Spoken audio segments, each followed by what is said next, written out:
মানা ইমানের অঙ্গ না ওয়ালি মানা শিরিক? ওয়ালি মানাটা কি? এক দল যাকে আহলে সুন্নাত ওয়াল জামাআত বলা হয়, তাদের কাছে শুনতে পাওয়া যায় ওয়ালি মানা নেকির কাজ। অন্য একটা দল, বিশেষ করে এখন সোশ্যাল মিডিয়াতে মাথা চাড়ু দিয়েছে, সেই দলের নাম হলো আহলে হাদিস। সেই আহলে হাদিসের দলেরা বলে ওয়ালি মানাই হচ্ছে শিরিক, ওয়ালি মানা চলবে না। ওয়ালি তো মানাই চলবে না, ওয়ালির মাজার যাওয়া চলবে না। ওয়ালির মাজার যাওয়াটাও শিরিক। হুজুর বসেন না, একাই ফেলে চলে যাবেন? গ্রামে পেয়েছেন তাই নাকি?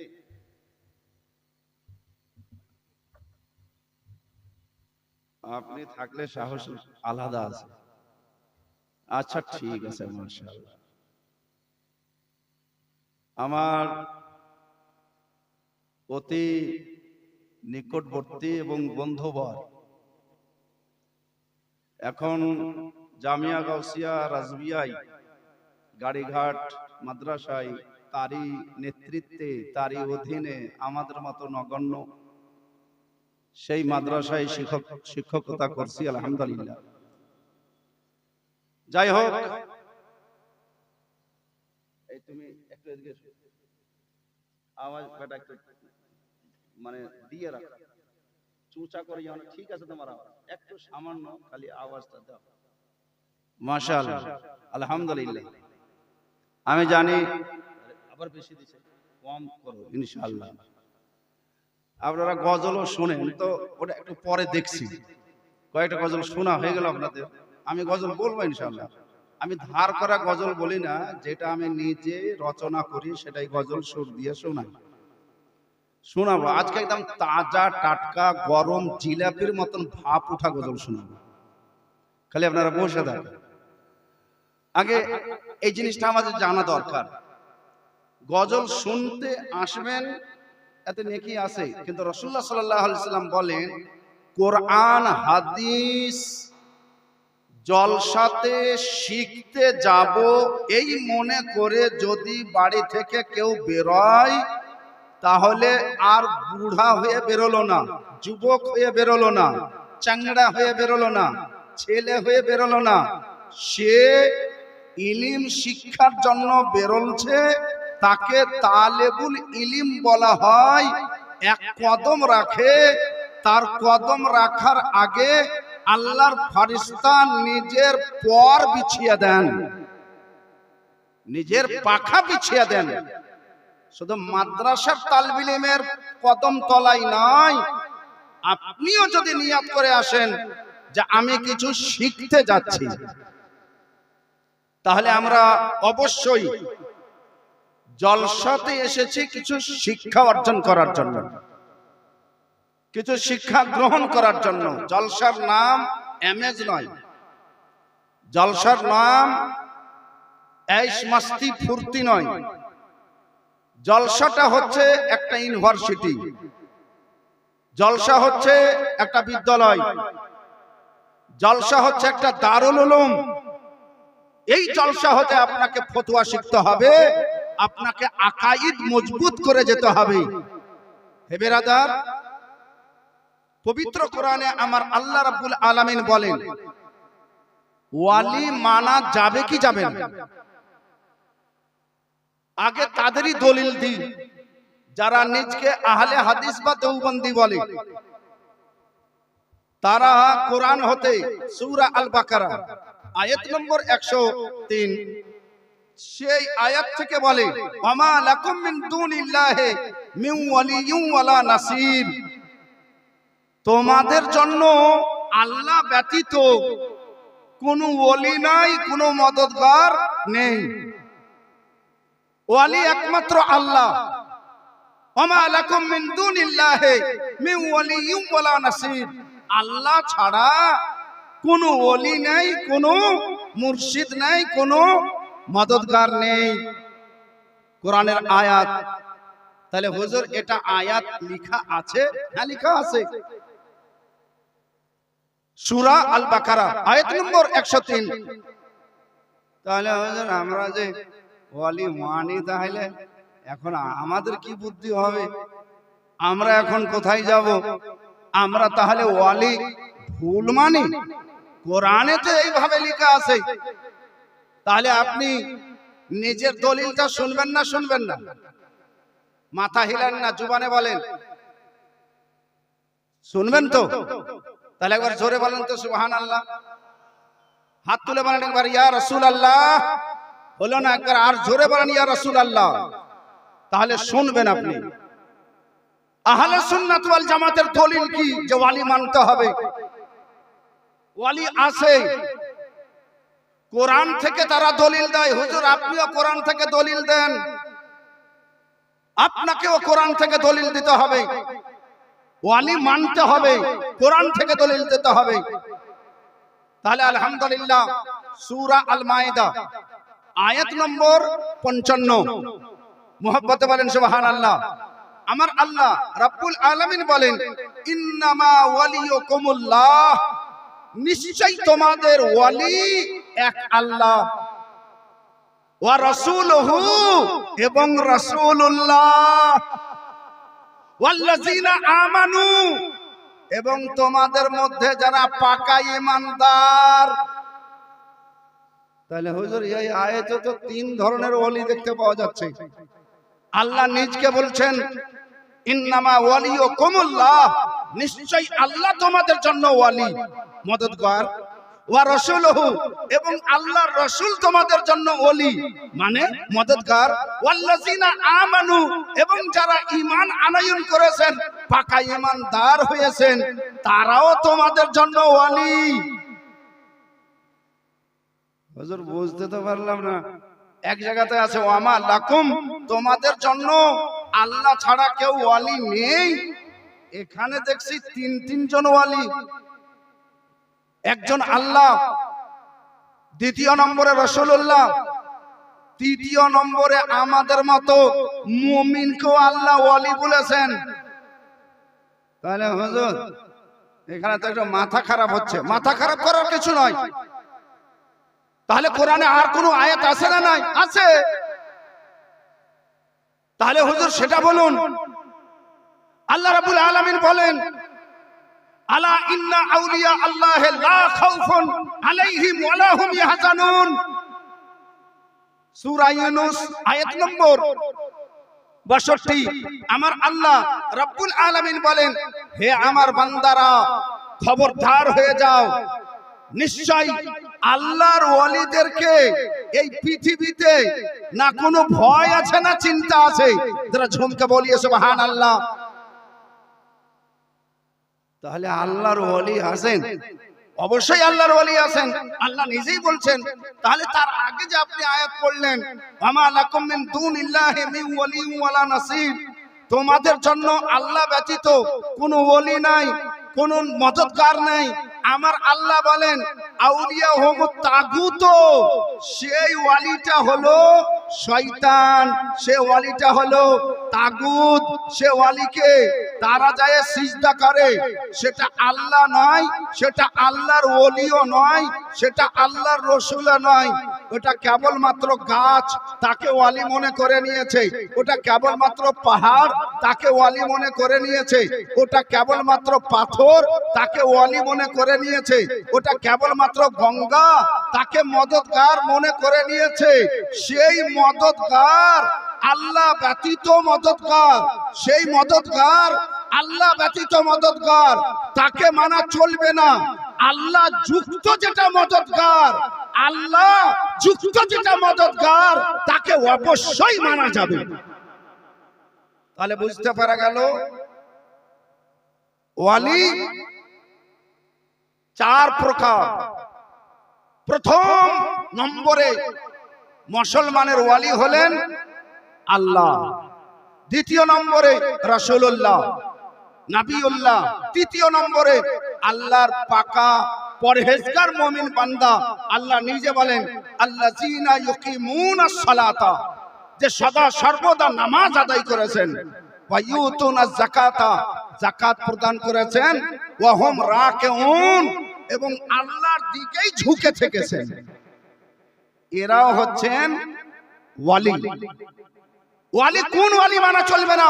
ওমা লাকুম মিন দুনিল্লাহ, যারা আল্লাহ ছাড়া ওয়ালি, যাদেরকে মানতে আল্লাহ নিষেধ করেছেন, সেই ওয়ালি হলো আউলিয়া ওহমত তাগুত, সেই ওয়ালি হলো শয়তান। সেই শয়তান ওয়ালিকে মানা যাবে না, ভণ্ড ওয়ালিকে মানা যাবে না। যারা আল্লাহ যুক্ত ওয়ালি, যারা আল্লাহ পক্ষ থেকে ওয়ালি, তাদেরকে সদা সর্বদা মানা যাবে। এটা মহব্বতে বলতে হবে সুবহানাল্লাহ। ক্লিয়ার হয়ে গেল? ওয়ালি মানা যাবে। আমার আল্লাহ রাব্বুল আলামিন তাকিদ করে বলেছেন, হে আমার বান্দারা, খবরদার তোমরা ওয়ালি ছাড়া হইও না, মুর্শিদ ছাড়া হইও না। মুর্শিদ ধরে থাকলে ইমানদার হয়ে থাকবা, মুর্শিদ ছেড়ে দিলে পথভ্রষ্ট হয়ে যাবে। তাহলে হুজুর এটা কোরআনে আছে? অবশ্যই আছে। আর যারা ঝুমকে বলিয়ে সুবহানাল্লাহ, আর একটু মহব্বতে বলেন সুবহানাল্লাহ। আমার আল্লাহ রাব্বুল আলামিন পবিত্র কোরআনে বলেছেন, হে আমার বান্দারা, তোমরা ওয়ালি মুর্শিদ মেনে চলো। মাইয়াহদিল্লাহু ফাহুয়াল মুহতাদি, আল্লাহ যাদেরকে হেদায়েত প্রদান করেছেন তারা হেদায়েত প্রাপ্য হয়ে গেছে। মাইয়াহদিল্লাহু ফাহুয়াল মুহতাদি ওয়া মাইয়ুদলিল ফালান তাজিদ লাহু ওয়ালিয়ান মুরশিদা, এবং আল্লাহ যাদেরকে গোমরাহ করে দিয়েছেন তারা জীবনে কোনোদিন না ওয়ালি পাবে না মুর্শিদ পাবে। আর ঝুমকে বলিয়ে সুবহানাল্লাহ। তাহলে যারা ওয়ালি পেয়ে গেছে, যারা মুর্শিদ পেয়ে গেছে, তারা হেদায়েত পেয়ে গেছে। যারা ওয়ালি পায়নি, যারা মুর্শিদ পায়নি, তারা হেদায়েত পায়নি, তারা গোমরাহ হয়ে গেছে, তারা পথভ্রষ্ট হয়ে গেছে। এইগুলো কথা এখন পর্যন্ত আমি এদিকে সেদিকে বলেছি না, সোজা কোরআন বলেছি আপনাদেরকে, সোজা কোরআন বলেছি। থাকলো মাজার শরীফ যাওয়া। আমার আল্লাহ রাব্বুল আলামিন পবিত্র কোরআনে এবং আমার রাসূলুল্লাহ সাল্লাল্লাহু তাআলা আলাইহি ওয়াসাল্লাম মৃত্যু ব্যক্তির কবরে গেছেন এবং আমার নবী যাওয়ার আদেশ করেছেন। তাহলে মরার কবর যাওয়াতে উপকার কি? ইয়া রাসূলুল্লাহ, আপনি কেন মরার কবর যেতে বলছেন? আমার নবী মৃত ব্যক্তির কবর যেতে বলছেন। আমার নবী স্বয়ং দেখিয়ে দিয়েছেন, নবী নিজে বাৎসরিক ভাবে আকা মুস্তাফা সাল্লাল্লাহু তাআলা আলাইহি ওয়াসাল্লাম জান্নাতুল বাকি যেতেন, এবং উহুদে যত শহীদ হয়েছিলেন তাদের মাজার শরীফ আমার নবী নিজে যেতেন। আমার নবী নিজের মা জননীর কবর জিয়ারত করতে যেতেন। সারা জগতের মুসলমানকে বলেছেন, তোমরাও কবরের জিয়ারত করতে যাও।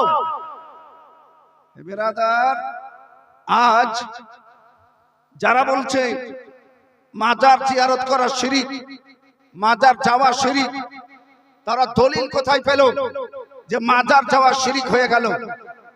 ও আমরা মানে সেটা বলছি না। তাহলে কি বলছেন আপনারা? মাজারে যে সিজদা করছে শিরক হয়ে গেল, মাজারে যে সিজদা করেছে শিরক হয়ে গেল। আপনি কোন মুফতি সাহেবকে সিজদা করতে দেখেছেন? বলে না দেখিনি। কোন মাওলানাকে দেখেছেন? বলে না দেখিনি। কোন আলিমকে দেখেছেন? বলে না দেখিনি। কোন মুয়াজ্জিনকে দেখেছেন? বলে না দেখিনি। তাহলে কাকে দেখেছেন? বলে ওইরকম তো মনে নাই, তো মৌলবীর মতো লাগছিল না। সত্যি বলতে কোন মুহাদ্দিস কবরে যে সিজদা করে না, কোন মুফতি কবরে যে সিজদা করে না, কোন মুহাক্কিক কবরে যে সিজদা করে না, আজ পর্যন্ত আমরা তো নিজের চোখে দেখিনি। যদি সাপোজ কোন অজ্ঞ মানুষ, কোন না জানা মানুষ মাজারকে মাজার মনে করে সিজদা করেই নিয়েছে, এটাকে শিরিক বলা যাবে না, এটাকে হারাম বলা যাবে। আজ পর্যন্ত আপনাদেরকে যদি জিজ্ঞাসা করি যে মাজারকে আপনারা আল্লাহর ওলি মনে করছেন না আল্লাহ মনে করছেন, আরে বলেন, বলতে হবে, আমার সাথে বলতে হবে। আল্লাহর ওলি মনে করছেন, পীর মনে করছেন, আল্লাহর বান্দা মনে করছেন। আল্লাহর বান্দা মনে করে যদি সাজদা করছেন, তাহলে জঘন্য হারাম কাজ করছেন, এই কাজ বাদ দিতে হবে। আল্লাহ মনে করে কেউ সাজদা করে না, কিন্তু সাজদা যখন করেছেন আপনি, এটা জঘন্যতম হারাম কাজ, এই কাজ থেকে বাঁচতে হবে। শিরক হবে না। আল্লাহ রাব্বুল আলামিনকে যেটা সিজদা করছেন সেটা ইবাদত। যেমন আমরা নামাজে সিজদা করি, এটা ইবাদত। ঈদগাহতে সিজদা করি, এটা ইবাদত। কোরআন তেলাওয়াত করতে করতে সাজদায় তেলাওয়াত চলে আসে, তখন আমরা আল্লাহকে সিজদা করি, এটা ইবাদত। শাবে কদরের রাতে যদি কিছু নিশানি আছে, দেখতে পাওয়া যায়, সিজদাতে পড়ে গেছেন, এটা ইবাদত। বিয়ে করার আগে 2 রাকাত নফল নামাজ পড়ে আল্লাহকে সিজদা করেছেন, এটা ইবাদত। এক কথায় মুসলমান যদি সাজদা করছে যে একমাত্র আল্লাহকেই সাজদা করছেন। একটা জাহিল মূর্খ মানুষ যদি সাজদা করে নিয়েছে, তাহলে শিরক হবে না, জঘন্যতম হারাম কাজ হবে। এই কাজ থেকে আমাদেরকে বাঁচতে হবে। শিরক হবে না। তাহলে এই মৌলবীরা মিডিয়াতে এসে, জলসাতে এসে কেমন করে বলে যে মাজার যাওয়া শিরক, মাজার ফাতিহা করা শিরক, মাজারে দাঁড় হওয়া শিরক, মাজারে দোয়া করা শিরক। অথচ আমার নবী সাল্লাল্লাহু তাআলা আলাইহি ওয়াসাল্লাম সহিহ হাদিস শরীফে লেখা আছে, ওজনালে মুহাম্মাদিন সাল্লাল্লাহু তাআলা আলাইহি ওয়াসাল্লাম, মুহাম্মদ সাল্লাল্লাহু তাআলা আলাইহি ওয়াসাল্লামকে ইজাজত পাওয়া গেল। আমার নবী মুস্তাফা বলেন, আমার মা জননীর কবর জিয়ারত করার আমাকে ইজাজত পাওয়া গেছে। ফাজুরু, হে আমার উম্মতিরা, তোমরাও কবরের জিয়ারত করো। জোরে বলবেন না সুবহানাল্লাহ। আকা মুস্তাফা সাল্লাল্লাহু তাআলা আলাইহি ওয়াসাল্লামের উপরে মিথ্যাচার এবং মিথ্যাচারণ করে নবী সাল্লাল্লাহু তাআলা আলাইহি ওয়াসাল্লাম যেই কথাটা বলেননি, সেই কথাটা যদি বলা যায় যে এটা নবী বলেছেন, অর্থাৎ নবী কবর জিয়ারত করতে নিষেধ করেছেন, এই কথাটা যদি বলা যায়, তাহলে এই কথা বলাটা হলো বিদআত। আর এই ধরনের বিদআত হলো গুমরাহি। আর এই ধরনের গুমরাহি যারা করবে, তারা সোজা জাহান্নামে যাবে। আমার আকা, আমার মুস্তাফা সাল্লাল্লাহু তাআলা আলাইহি ওয়াসাল্লাম বলেন, মান কাযাবা আলাইয়া মুতাআম্মিদান, যে ব্যক্তি জেনে বুঝে আমার উপরে মিথ্যা নিসবত করবে, মিথ্যা লাগাও দিবে, আমার উপরে, আমার দিকে নিসবত করে একটা করে বলবে যেটা রাসূলুল্লাহ বলেছে, অথচ আমি রাসূলুল্লাহ সেই কথাটা বলিনি, ফালিয়াতাবাওয়াউ ফিন্নার, সে ব্যক্তি যেন মনে করে, সেই ব্যক্তি মনে করে নাই যে সে নিজের ঠিকানা জাহান্নামে তৈরি করছে। রাসূলুল্লাহ সাল্লাল্লাহু তাআলা আলাইহি ওয়াসাল্লাম কোন সময় বলেননি যে মাজারের জিয়ারত করতে হবে না, অথচ রাসূলুল্লাহ সাল্লাল্লাহু তাআলা আলাইহি ওয়াসাল্লামের হাদিসে পাতায় পাতায় লেখা আছে, তোমরা মাজার জিয়ারত করো, কবর জিয়ারত করো। মা জননীর কবর জিয়ারত করো, বাবার কবর জিয়ারত করো, ভাইয়ের কবর জিয়ারত করো, কবরস্থানের কবর জিয়ারত করো, আল্লাহর ওলি শুয়ে আছেন তার কবর জিয়ারত করো, পীর শুয়ে আছেন তার কবর জিয়ারত করো। আমার নবী নিজে জিয়ারত করেছেন এবং জিয়ারত করার আদেশ করেছেন। তাহলে এই ভণ্ডামো ছেড়ে দাও। কোন হাদিসে আছে? তুমি যে বলছো যে কবর জিয়ারত করা শিরক, তুমি যে বলছো কবর জিয়ারত করা বিদআত, হে বেরাদার, এদের নানি মরে যাবে কিন্তু জীবনে কোনোদিন কবর জিয়ারত করা বিদআত এটা প্রমাণ করতে পারবে না। কিয়ামত পর্যন্ত এদেরকে সময় দেওয়া থাকলো। আলহামদুলিল্লাহ, কবর জিয়ারতে আমার নবী মুস্তাফা সাল্লাল্লাহু তাআলা আলাইহি ওয়াসাল্লাম গেছেন। হাদিস শরীফ শুনেন, বুখারী শরীফের হাদিস। হযরত আয়েশা সিদ্দিকা রাদিয়াল্লাহু তাআলা আনহা, নবী সাল্লাল্লাহু আলাইহি ওয়াসাল্লামের সবচাইতে ছোট বিবি। হযরত উম্মে সালমা রাদিয়াল্লাহু তাআলা আনহা, ইনি নবী সাল্লাল্লাহু আলাইহি ওয়াসাল্লামের বিবি মুহতারামা, বিছানায় শুয়ে আছেন। আমার আকা সাল্লাল্লাহু তাআলা আলাইহি ওয়াসাল্লাম আসলেন। আসার পরে খুব ধীরে ধীরে, আওয়াজ যেন না হয়, আমার নবী পা থেকে খড়ম খুললেন। আমার নবী জুব্বা পরেছিলেন, খুললেন রাত্রের সময়। হযরত উম্মে সালমা শুয়ে আছেন, আরো ধ্যান লাগবে, শুয়ে আছেন। নবী সাল্লাল্লাহু আলাইহি ওয়াসাল্লাম খুললেন, খুলে রেখে দিলেন বিছানার উপরে। হযরত মা উম্মে সালমা রাদিয়াল্লাহু তাআলা আনহা সব বুঝতে পারছেন কিন্তু চোখ বন্ধ রেখেছেন।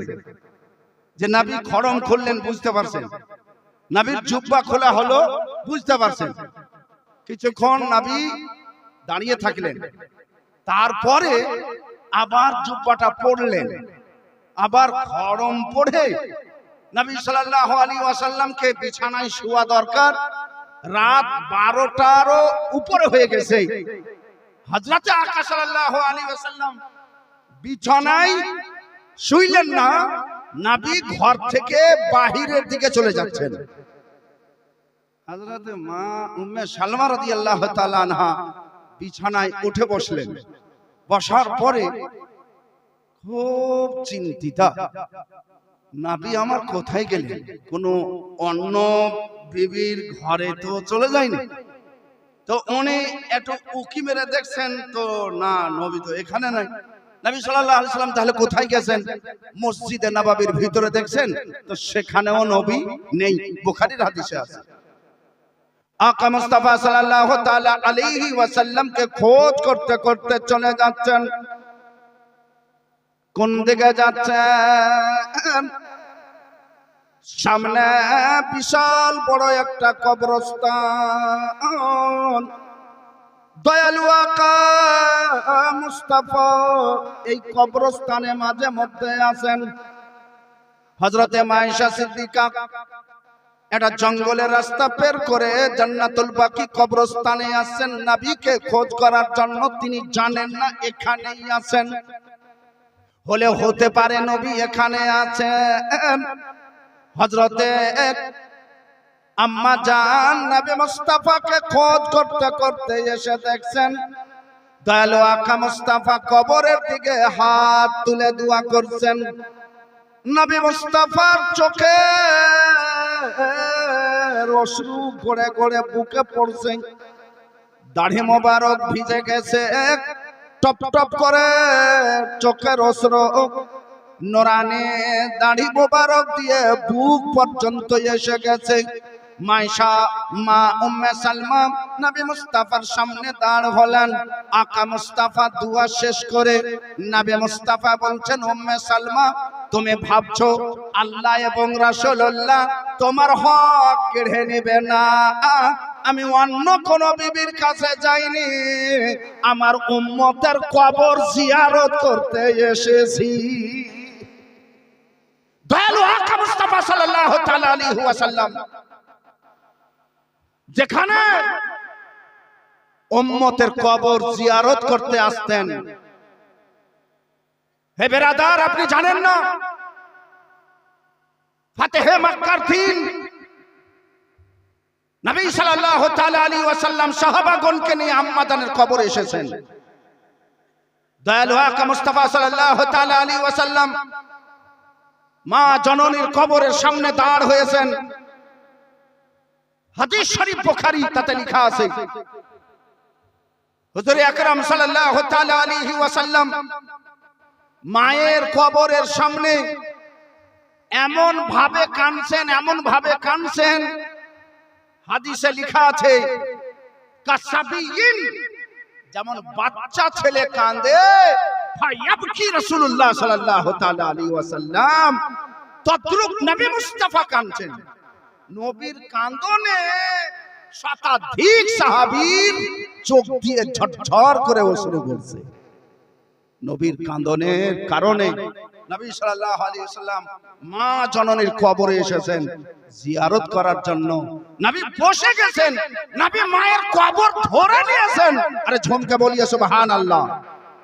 আমরা আহলে সুন্নাত ওয়াল জামাআত, আর বিশেষ করে যারা মাসলাকে আলা হযরতের উপরে ভিত্তি করে নিজের জীবন যাপন করে, তারা সদা সর্বদার জন্য ফতোয়ায়ে আলা হযরত থেকে, ফতোয়া রাজবিয়া থেকে এটাই ফতোয়া পাওয়া যাবে যে মাজারে সিজদা করা হারাম, হারাম, হারাম। মাজারে সিজদা করা জায়েজ নয়, সিজদা একমাত্র আল্লাহকে করা, এটাই প্রযোজ্য, এটাই মুনাসিব, এটাই ফরজ, এটাই ওয়াজিব, এটাই সুন্নাত। হে বেরাদার, তাই আল্লাহকে সিজদা করতে হবে, এটা মনে রাখিয়েন। আল্লাহ ব্যতীত কাউকে সিজদা করা জায়েজ নয়, এটাই হলো সুন্নি জামাতের মত। কিন্তু জবরদস্তি সুন্নি জামাতকে ফাঁসাবার জন্য, সুন্নি জামাতকে বদনাম করার জন্য, সুন্নি মাযহাবকে, সুন্নি জামাতকে, সূক্ষ্ম জামাতকে, জান্নাতি জামাতকে দাগ লাগাবার জন্য বলে থাকে যে কবরে যে এরা সিজদা করে, কবরে যে পূজা করে। নাউজুবিল্লাহ, নাউজুবিল্লাহ। আহলে সুন্নাত ওয়াল জামাআত সেই কাজ করে যে কাজ রাসূলুল্লাহ করেছেন। বলেন একবার সুবহানাল্লাহ। হে বেরাদার, আজ যদি আপনি শুনেন আপনার মাথাতে মগজ আছে, ঘনচক্কর এসে যাবে, ঘূর্ণি ঝড় উঠে যাবে। কি বলছে? মুহাম্মদ লেখার আগে, মুহাম্মদ বলার আগে হযরত মুহাম্মদ বলা যাবে না, হযরত মুহাম্মদ বলা যাবে না, মহাশয় নবী বলা যাবে না, সম্মানিত বলা যাবে না। সোজা বলতে হবে মুহাম্মদ। মুহাম্মাদের আগে হযরত বলা যাবে না, মুহাম্মাদের আগে মাওলানা বলা যাবে না। আপনি আছেন কোথায়? এরা চাই নবী মুস্তাফার সম্মান যেন ঘটে যায়, কমে যায়। নবী মুস্তাফাকে এত সম্মান দিতে হবে না, নবীকে বেশি সম্মান দেওয়া, নবীকে সম্মান দেওয়া এদের মত অনুযায়ী শিরিক। নাউজুবিল্লাহ। অথচ আমার আল্লাহ বলেন যে আমার মুস্তাফাকে যে যতটা সম্মান দিবে তার জন্য জান্নাত ততটা কাছে কাছাইবে। হে বেরাদার, পবিত্র কোরআন আমার আল্লাহ রাব্বুল আলামিন সেই কোরআনে বলেন, আমার আল্লাহ বলেন ওয়া তুআক্কিরুহু ওয়া তুআজ্জিরুহু ওয়া তুআক্কিরুহু লিতু'মিনু বিল্লাহি ওয়া রাসূলিহি ওয়া তুআজ্জিরুহু ওয়া তুআক্কিরুহু।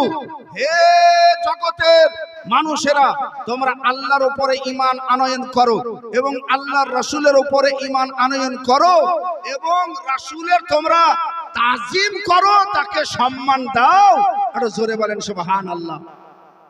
হযরত মানে উর্দু পরিভাষায়, হযরত মানে বাংলা পরিভাষায়, হযরত মানে হচ্ছে সম্মানিত, হযরত মানে হচ্ছে মহাশয়। এবার জোরে বলবেন না সুবহানাল্লাহ। এবার আর মহব্বতে বলেন সুবহানাল্লাহ। হযরত মানে হলো সম্মানিত, হযরত মানে হলো সম্মানিত। হযরত মুহাম্মদ হে আমাদের সম্মানিত নবী, হযরত মুহাম্মদ হে আমাদের মহামান্য নবী, হযরত মুহাম্মদ হে মহাশয় নবী, এই হযরতের অর্থ হলো, আর ই মৌলবিতে বলছে হযরত বললে নবীর সম্মান হয়ে যাবে, সেহেতু হযরত বলা শিরিক, হযরত বলা বিদআত, হযরত বলা যাবে না। আপনি কোথায় আছেন মহাশয়? আপনার জানা নাই যে এরা বাস্তবে গুস্তাখে রাসূল, এরা বাস্তবে দুশমনে রাসূল, এরাই হচ্ছে বাস্তবে নবী সাল্লাল্লাহু তাআলা আলাইহি ওয়াসাল্লামের সম্মানে আঘাত হাননেওয়ালা লোক, আঘাতকারী ব্যক্তি। সেহেতু এদের সঙ্গে কোন রকমের তালমেল করা যাবে না। এদের বক্তব্য শুনবেন আপনি তো আপনার মগজ গরম হয়ে যাবে। এই ধরনের কথা বলছে, নিজের মাওলানাকে মাওলানা বলছে, নিজের মুহাদ্দিসকে শাইখ বলছে, নিজের ব্যাপারে বলছে যে আল্লাহ জ্ঞানী ভুলে আল্লাহকে রব মানা হয়েছে, আল্লাহ জ্ঞানী ভুলে তাকে আল্লাহ মানা হয়েছে। আল্লাহ যদি জ্ঞানী না হতেন তাহলে রব মানা যেত না, আল্লাহ যদি জ্ঞানী না হতেন তাহলে আল্লাহ মানা যাবে না। আর যেই ব্যক্তি বেশি জ্ঞানী হয়ে যাবে তার মর্যাদা আল্লাহর সমান হয়ে যাবে। একবার জোরে বলেন নাউজুবিল্লাহ, জোরে বলেন নাউজুবিল্লাহ। এই কথাটা বলা ঠিক না ভুল কথা? আরে জোরে বলেন। আহলে সুন্নাত ওয়াল জামাতকে শিখাতে হবে না, তারা অ্যাডভান্স শিখা রাখে চরম ভুল কথা, ভ্রান্তি কথা। আল্লাহ রাব্বুল আলামিন মহা জ্ঞানী, এই কারণে সেই রব। তুমি একটা কোরআনের আয়াত পাবে না, একটা হাদিসের টুকরা পাবে না। আমার আল্লাহ রাব্বুল আলামিন যদি আল্লাহর অস্তিত্ব আছে, আল্লাহ আমাদেরকে সৃষ্টি করেছেন, আল্লাহ রুজি দিয়েছেন, আল্লাহ তিনি আল্লাহ, তিনি রব ভুলে দিয়েছেন, সেই কারণে আমরা তাকে রব বলি, তাকে আল্লাহ বলি। যারা ঝুমকে বলো সুবহানাল্লাহ। আমার আল্লাহ নিজে বলেননি যে আমি মহাজ্ঞানী তাই তোমরা আমাকে রব বলো, আমি মহাজ্ঞানী তাই তোমরা আমাকে আল্লাহ বলো। আমার আল্লাহ এই পরিচয় দেননি। তাহলে আল্লাহ কি পরিচয় দিয়েছেন? আরে মিয়া, আপনি দৈনিক নামাজে পড়ছেন কুল হু আল্লাহু আহাদ আল্লাহুস সামাদ লাম ইয়ালিদ ওয়া লাম ইউলাদ ওয়া লাম ইয়াকুল লাহু কুফুয়ান আহাদ। আমার নবীকে বলছেন কুল, হে আমার মুস্তাফা আপনি জগৎবাসীকে বলে দেন হু আল্লাহু আহাদ, সেই আল্লাহ এক। যারা ঝুমকে বলো সুবহানাল্লাহ। আল্লাহ বলে দিয়েছেন আমাকে আল্লাহ বলো, এই কারণে আল্লাহ বলতে হবে, এই কারণে আল্লাহ বলতে হবে। তোমাকে কারণ দেখতে হবে না। আমি বলছি আমাকে আল্লাহ বলো, তো আমরা আল্লাহ বলছি। আরে ঝুমকে বলিয়ে সুবহানাল্লাহ। এই হচ্ছে আহলে হাদিসদের আকীদা, এই হচ্ছে আহলে হাদিস শাইখদের আকীদা। হে মুসলমান, আকীদা দুরুস্ত করতে হবে, আকীদা ঠিক করতে হবে, তারপরে নামাজ কাজে লাগবে, রোজা কাজে লাগবে। আপনি এখন পর্যন্ত দু চারটি তালিম ইনশাআল্লাহ পেয়ে গেছেন, তবে আমরা সুন্নি জামাতের লোক এখন পর্যন্ত একবার দুরূদ হওয়া উচিত। দুরূদ কিন্তু হয়নি।